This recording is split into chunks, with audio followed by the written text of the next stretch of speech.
Okay, last but not least, what is the best strategy to integrate technology in teaching English grammar in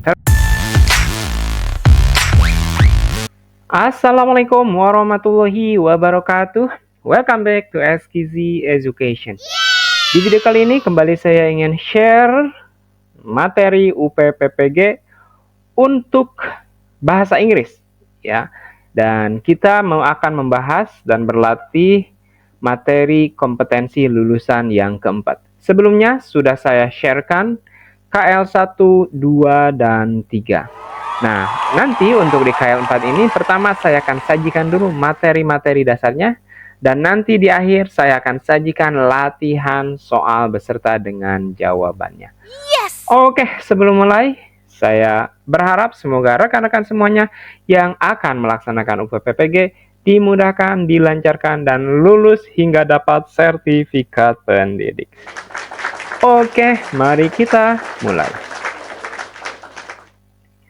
Oke, untuk KL4 ini yaitu mampu merancang pembelajaran secara terstruktur, berkesinambungan dengan pendekatan yang relevan, dan memadukan materi ajar, pedagogi, dan teknologi. Wow. Oke, jadi kalau kita analisa dari KL-nya ya, jadi seorang guru itu harus bisa merancang pembelajaran tapi berurutan secara terstruktur dan secara berkesinambungan, ya. Pendekatannya pun relevan sesuai dengan perkembangan zaman dan keadaan karakter siswa, dan bisa memadukan materi, pedagogi, dan teknologi. Itu kompetensi yang wajib dikuasai oleh guru. Nah, kita diskusikan sedikit. Oke, number one, ability to design structured learning. Kemampuan untuk mendesain pembelajaran yang terstruktur, ya. Graduates are expected to have the ability to design well-structured and systematic lesson plans. This involves setting clear learning objectives, determining teaching strategies, and selecting and organizing teaching materials effectively. Jadi, lulusan diharapkan memiliki kemampuan untuk menyusun pembelajaran yang terstruktur dan sistematis, yang di dalamnya itu ada tujuan pembelajaran yang jelas, ada ketentuan pendekatan pembelajarannya, memilih dan mengorganisir pembelajaran, materi pembelajaran secara efektif. Jadi itu 3 poin ya di menyusun pembelajaran secara terstruktur itu. Clear learning objectives, determining teaching strategies, selecting and organizing teaching materials effectively. Okay, next, continuous learning. This competency emphasizes the importance of continuous learning. Graduates are expected to design lessons that connect previous concepts with new materials, create a logical flow of learning, and ensure that students can understand the relationships between the topics.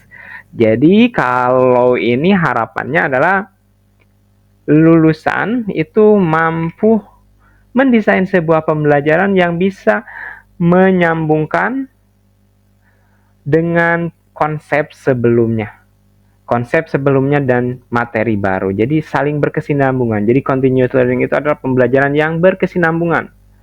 Jadi materi yang sudah diajarkan sebelumnya bersambung ke yang sekarang dan mampu memberikan logical flow. Jadi alasan yang logis, alur yang logis dalam pembelajaran itu. Ya.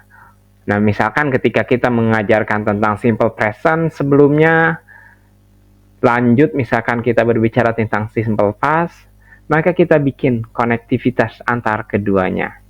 Seperti itu. Karena keduanya kan menyangkut dengan kehidupan sehari-hari. Kita bisa berbicara tentang hal atau contoh yang ada di kehidupan sehari-hari. That's the continuous learning. Jadi pembelajaran yang berkesinambungan. Next, relevant approaches. Ya. Jadi pendekatan yang relevan. Graduates are expected to have a deep understanding of relevant teaching approaches based on the subject matter, student development levels, and educational context. These approaches may include project-based learning, inquiry-based learning, or collaborative learning method. Jadi kompetensi lulusannya yaitu diharapkan ada pemahaman yang mendalam tentang hubungan pendekatan pembelajaran berdasarkan materi atau mata pelajarannya. Selain itu, selain mata pelajaran juga perkembangan kemampuan siswa ada di mana dan pendidikannya seperti apa ya. Beda antara SD sama SMP itu kan educational konteksnya beda ya. Oke, jadi contohnya misalkan ada project based learning, inquiry based learning, collaborative learning. Jadi kita sebagai guru harus memiliki kemampuan untuk menentukan relevansi sebuah approach atau pendekatan di sekolah itu. Apakah ini cocok untuk anak SD, anak SMP, atau anak SMA misalkan. Itu adalah decision making. Next, integration of teaching materials, pedagogy, and technology. Jadi kemampuan untuk mengintegrasikan antara materi, pedagogi, dan teknologi. This competency highlights the need to integrate teaching materials with effective pedagogical strategies and the use of technology in the learning process. Graduates should be able to choose, develop, and use technology wisely to enhance the effectiveness of learning. Jadi lulusan diharapkan untuk mampu ya memilih, mengembangkan, dan menggunakan teknologi secara bijak untuk mencapai pembelajaran yang efektif ya, bukan karena ingin gaya-gayaan atau karena kita malas kita gunakan misalkan teknologi yang ada, tapi itu adalah sebuah keputusan sebagai seorang guru dalam memilih, mengembangkan, dan menggunakan teknologi itu yang harus bisa mendukung ketercapaian tujuan pembelajaran. Itu poin pentingnya, dibahas sebelum-sebelumnya juga. Jadi kita menggunakan teknologi itu, poin pentingnya harus mampu mendukung ketercapaian pembelajaran yang akan kita ajarkan di kelas. Next, emphasis on understanding teaching materials. Graduates are expected to have an in-depth understanding of the teaching materials they deliver. This includes conceptual knowledge, awareness of the latest development in the field, and the ability to present the material in a way that is understandable to students. Jadi ini menekankan kepada pemahaman materi ya. Seorang guru itu harus mampu memahami materi yang diajarkannya secara mendalam. Yang pertama itu, termasuk konsepnya, kesadarannya, kesadaran dalam hal-hal baru yang ada dalam materi tersebut misalkan. Dan kemampuan untuk mempresentasikan materi yang bisa dipahami oleh siswa. Seperti itu. Jadi ada di sini itu yang paling penting ada dua ini nih. Yang pertama paham materi secara mendalam, yang kedua punya kemampuan untuk menyajikan materi itu yang bisa dipahami oleh siswa. Itu kemampuan dalam KL4 ini ya. Adaptability ya, kemampuan beradaptasi. As education is continually evolving, graduates are expected to have the ability to adapt new development in teaching approaches, teaching materials, and educational technology. Jadi sebagai seorang guru kita harus terus beradaptasi, baik itu secara pendekatan, secara materi, atau secara teknologinya. Jadi di KL4 itu penekanannya ke sana. Kita harus mampu memiliki kemampuan untuk beradaptasi dengan perkembangan zaman, dengan teknologi yang terupdate. Kita tidak hanya menggunakan metode pengajaran yang sudah lama sekali kita gunakan. Ya, kita harus beradaptasi sesuaikan dengan perkembangan zaman. Dan pastinya zaman akan terus berubah. Di masa yang akan datang akan terus berubah. Summary, by mastering these competencies, graduates are expected to become effective educators who can create dynamic, relevant learning environments and utilize technology effectively in their teaching practices. Jadi poin pentingnya sih, pengajar itu atau guru itu menjadi seorang pengajar yang efektif dan mampu menciptakan kedinamisan. Selain itu, pembelajarannya itu relevan sesuai dengan perkembangan zaman dan teknologi. Itu poin penting di KL 4 ya. Jadi ada beberapa kompetensi yang ditekankan di sana. Jadi apabila kita paham konsep kompetensinya, insya Allah akan memudahkan. Jadi nanti kita ketika memilih latihan-latihan soal atau ketika memilih soal itu kita harus senantiasa memilih sesuatu yang relevan dengan perkembangan zamannya. Seperti itu. Oke, next latihan soal. Nah, untuk sistem latihan soal, silakan nanti dibaca, dipilih jawaban terbaiknya, nanti di slide selanjutnya akan saya sajikan jawabannya. Jadi ini untuk melatih teman-teman semuanya dalam hal menganalisa dan intuisi untuk menemukan jawaban yang tepat ya. Dibiasakan seperti itu. Oke, silahkan untuk dibaca dulu. Setelah itu dianalisa, videonya bisa di-pause dulu ya. Silahkan diberhentikan dan tentukan jawaban yang tepat. Oke, when designing English language lessons for high school students who have experience using tenses in various contexts, what is the most effective strategy for integrating this knowledge into learning historical narratives? A. Giving exercises on the use of tenses in historical texts without context. B. Using different historical narrative texts as example to explain the use of tenses. C. Creating student groups to make their own historical narratives using different tenses. D. Presenting historical narrative and asking students to identify and analyze the use of tenses in that context.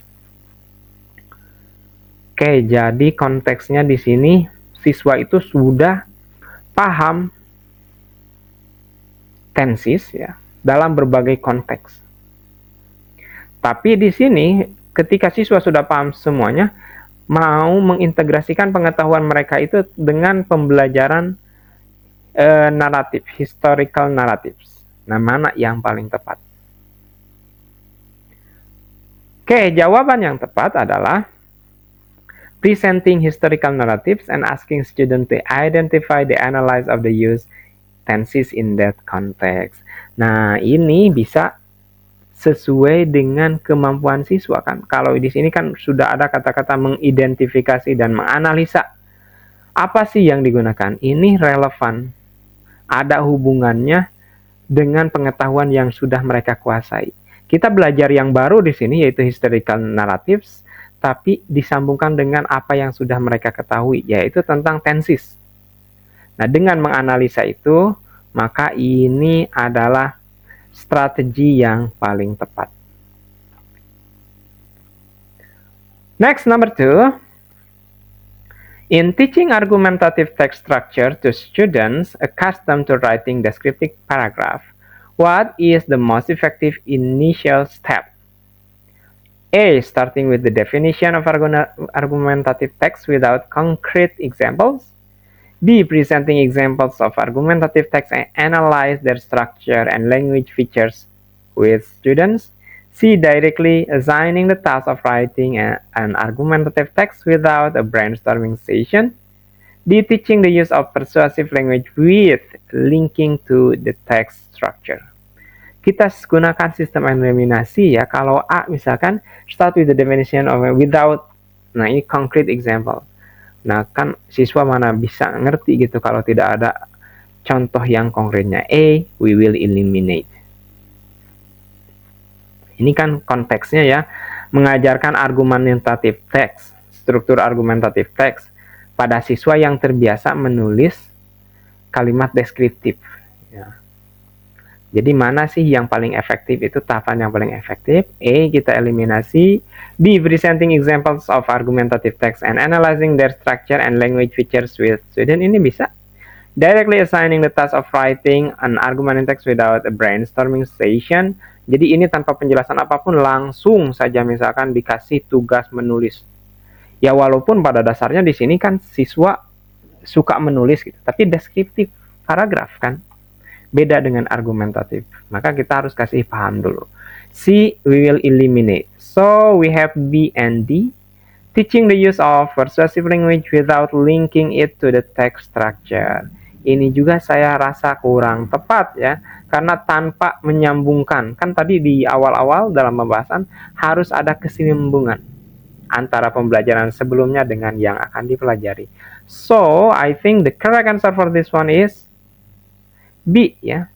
Kita kasih contohnya, kita analisa strukturnya, dan kita gunakan language feature with students. Okay, next. Number 3. To teach cultural aspect in English to students who already understand the basic of the English language, what is the most effective method? A. Focusing on only teaching grammatical rules without discussing cultural aspects. B. Providing a list of cultural facts without connecting them to the language use. C. Integrating teaching materials that include cultural practices, idioms, and expressions in the context of everyday use. D. Instructing students to watch English language films without discussion or analysis of the contained cultural aspects. Jadi kita ingin mengajarkan aspek culture, budaya, dan mereka itu sudah paham pembelajaran bahasa materi dasar bahasa Inggris, sudah tahu, sudah bisa ngobrol tentang bahasa Inggris. Nah, kira-kira untuk siswa seperti itu bagaimana sih supaya mereka paham? Okay. Please choose the correct answer. Okay, the correct answer for this one is C ya, integrating teaching materials that include cultural practices. Jadi mengintegrasikan materinya dengan latihan-latihan tentang kebudayaan, tentang idioms atau ungkapan sehari-hari yang ada di budaya lain misalkan, dan ekspresinya, tapi digunakan dalam konteks sehari-hari. Seperti itu. Jadi diintegrasikan materi dengan konteks yang mereka gunakan dalam kehidupan sehari-hari mereka. Number 4, in the context of teaching new vocabulary to visual spatial learners in English language learning, which technique is most effective? Nah, ini tadi itu masuk kepada dalam pemahaman gaya belajar siswa. Kita sebagai guru harus paham gaya belajar siswa dan kita harus bisa memberikan materi yang tepat untuk mereka. A. Reading vocabulary list from the textbook. B. Listening to audio recordings of vocabulary pronunciations. C. Using flashcards with pictures on and words. D. Writing vocabulary repeatedly in a notebook. Oke, visual, spatial. Kita harus paham nih 8 dimensi kecerdasan. Silahkan di searching saja. Untuk visual spatial itu, visual itu kan penglihatan ya. Kemampuan atau kecerdasan dalam hal-hal yang bisa dilihat. Nah, untuk tipe-tipe anak seperti itu, bagusnya kita gunakan teknik flashcard with pictures and words. Karena kalau pictures itu kan sesuatu yang kita bisa lihat bersama dengan kata-katanya. Flashcard itu kan yang bisa kita perlihatkan ke siswa ya, itu lebih mudah untuk visual spatial. Next, number 5. For students who are kinesthetic learners in English language learning, which teaching method is most suitable? Ini kinestetik. Ingat, siswa yang memiliki kinestetik itu mereka cenderung aktif di kelas. Sukanya gerak terus gitu. Kira-kira mana yang paling tepat? A. Listening to and repeating words from recording.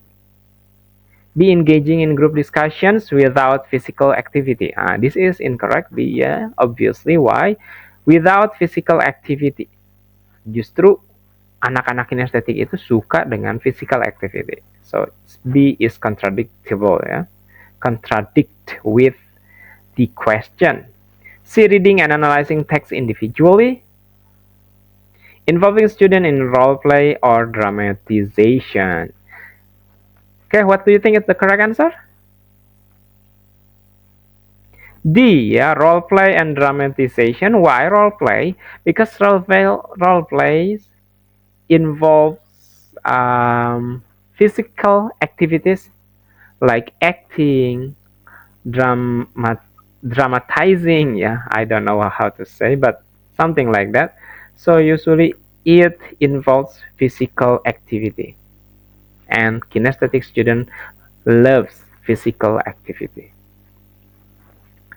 Number 6, what is the most effective approach to teaching English grammar to students who have highly levels of anxiety about language learning? Ya, kita sering menemukan siswa yang mereka itu cenderung untuk ketakutan atau merasa frustasi, khawatir kalau belajar bahasa Inggris, takut gak bisa. A. Conducting frequent and challenging grammar tests. B. Holding classes focused on detailed explanation of grammar rules. C. Integrating grammar into everyday communication context through language games. D. Asking students to study grammar rules independently home. What do you think is the right answer for number 6? Okay, it is C, ya, integrating grammar into everyday communication context through language games. Nah, kalau kita sambungkan hal-hal materi kepada konteks yang ada di kehidupan sehari-hari, itu akan lebih mudah menyerap.